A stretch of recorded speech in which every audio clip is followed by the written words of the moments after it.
Alright, once again, we're going to give our praises to Yahawah, bahasham, Yahawashi. Alright, double honors to the apostles and leaders of great millstone, our teachers that surely do rule well. And peace and salutation to the came around the four corners of this world that continue to spread this word in sincerity and in truth. Alright, we have here Brother Martin and Brother Caleb here. And we just here to do a little bit, to give edification to the saints. Alright, last time we did a video and it was basically entitled what should be done after hearing this word. Alright, and we refer to this word as honey. Alright, what should be done is preaching. Alright, doing the works out in the highways and byways. That's what should be done.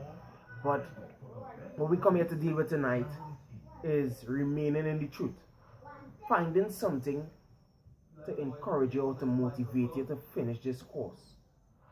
Alright, basically something an anchor. Then an anchor, when you study an anchor, right, an anchor just keep things stable, alright, from straying. Alright, this is the book of Revelation chapter 10 and verse 10. And I took the little book out of the angel's hand, the John speaking here, and ate it up, and it was in my mouth sweet as honey, and as soon as I had eaten it, my belly was bitter. Alright, why was it bitter? Alright, because in this truth, you are faced with temptations, you might be faced with offenses, right? Things might happen in a certain way where you might not like, you might understand, and you might become offended, alright?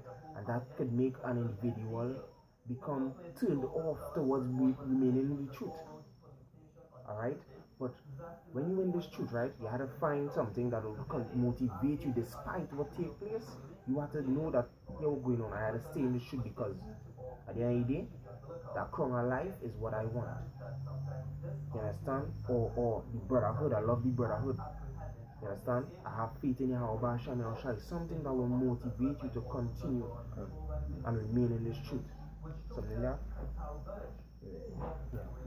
The 2 Corinthians chapter 4 verse 15 says, for all things are for your sakes, that the abundant grace might truth, the thanksgiving of many bound to the glory of the Most High, for which cause we faint not, but though our outward man perish, yet the inward man is renewed day by day.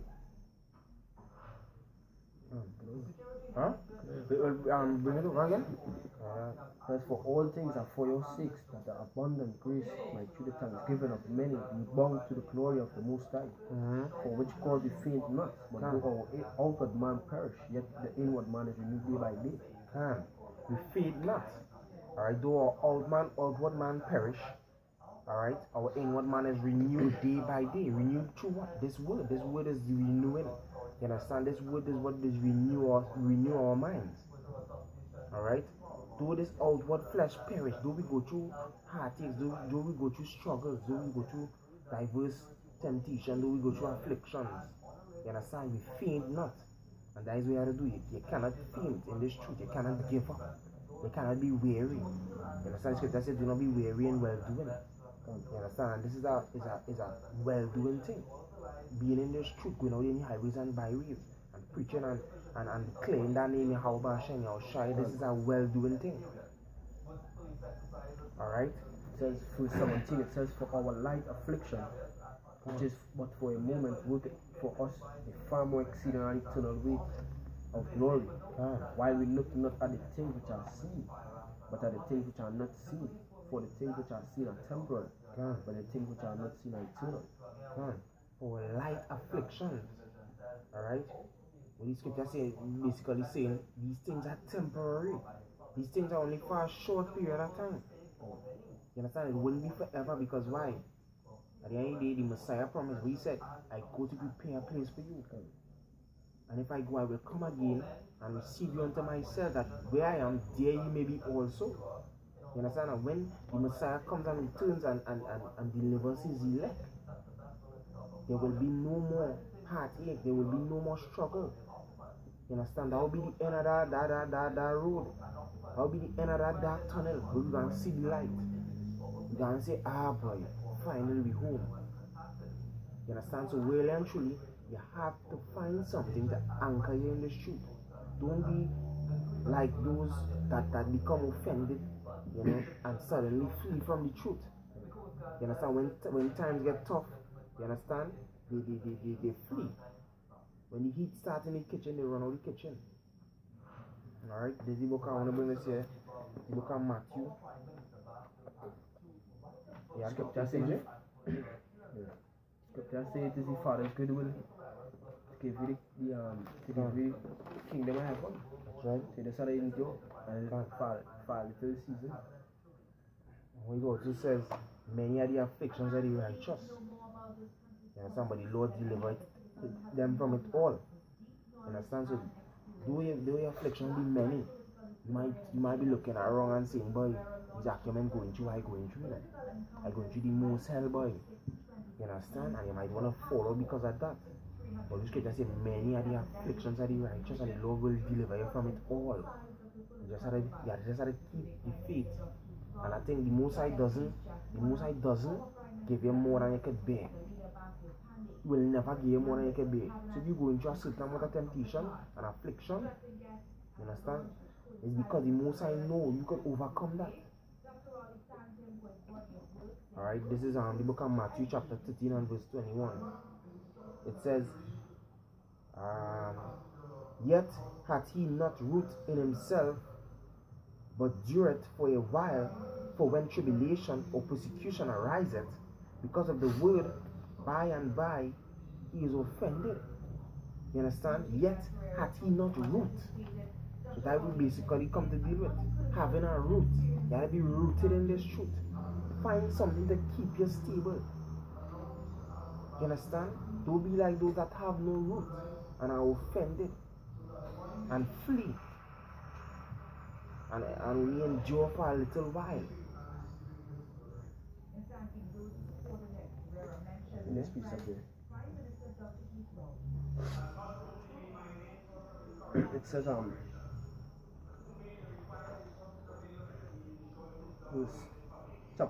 Matthew chapter 5 verse 10 says, blessed are they which are persecuted for righteousness' sake, for theirs is the kingdom of heaven. Blessed are ye when men shall revile you and persecute you, and shall say all manner of evil against you falsely for my sake.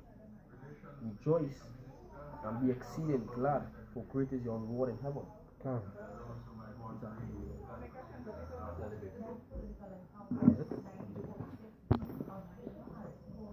Verse 12, it says, rejoice and be exceeding glad, for great is your reward in heaven, for so persecuted they the prophets which were before you. So yeah, you gotta rejoice when they being persecuted for the Lord's sake. Let me just back it up with this piece up here. For Ecclesiastes chapter 2 verse 1, it says, my son, if thou come to serve Yahawah, Yahawashi, prepare thy soul for temptation. Set thy heart aright and constantly endure, and make not haste in the time of trouble. Cleave unto him, and depart not away, that thou mayest be increased at thy last end. Whatsoever is brought upon thee, take it cheerfully, and be patient when thou art changed to a new state. Yeah, so the scripture saying what? Take cheerfully whatsoever you have to go through when in this truth. Alright, when my son, when thou come to serve the Most High, prepare thy soul for temptation. Alright, so the book actually giving you a warning that there will be temptation. Alright, but some brothers, you know, they decide to chicken out when times get tough. But no, we're not supposed to be like that. We're supposed to be rooted again. I'm saying it again. We're supposed to be rooted. We're supposed to be anchored in this thing. Alright? And we heard some of the promises in Matthew 5. Alright, it says, blessed are you. Blessed are you when men shall persecute you. You understand? This is on the book of James chapter 1 verse 12. Blessed is the man that endureth temptation. For when he is tried, he shall receive the crown of life, which the Lord, Yahawashi, had promised to them that love him. You understand?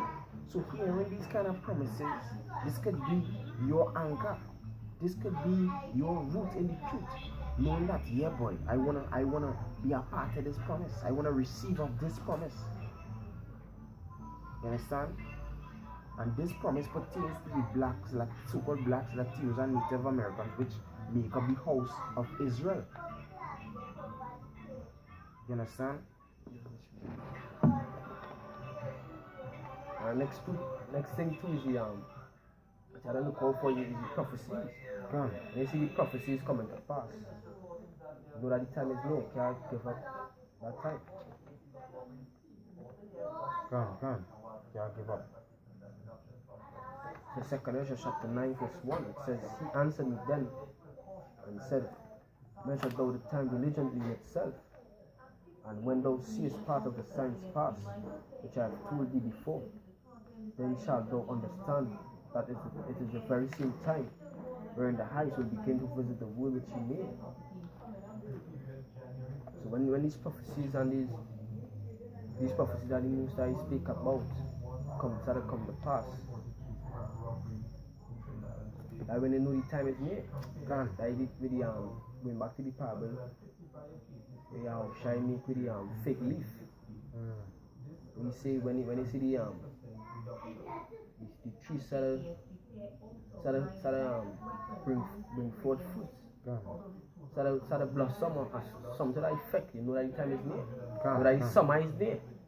And the summer gonna be destruction. The summer ain't gonna be no nice thing where you gonna rock back on the beach and That's right. And drink coconut and shades and Hawaii hat and them kind of thing. It's gonna be destruction. That's right. Yeah. And as the next thing supposed to be able to keep you anchored in this truth. The fear. The fear towards the Lord. Alright, the fear of what could happen to you if you come out from underneath that shelter, from underneath that name, from underneath that strong tower. What the scripture says, the name of the Lord is a strong tower. The righteous run into it and they are saved. You understand? So you have to remain under that strong tower. Alright, this is the book of Hebrews chapter 10 and verse 23. Let us hold fast the profession of our faith without wavering. For he is faithful that promise. You understand? So that is why that is the next reason to hold fast, because the one that promise is not only a promiser, he doesn't only talk, he is faithful. You understand? Whatever he says, it shall come to pass. Alright, there's no reason to leave the truth, to go back out into the world, to say,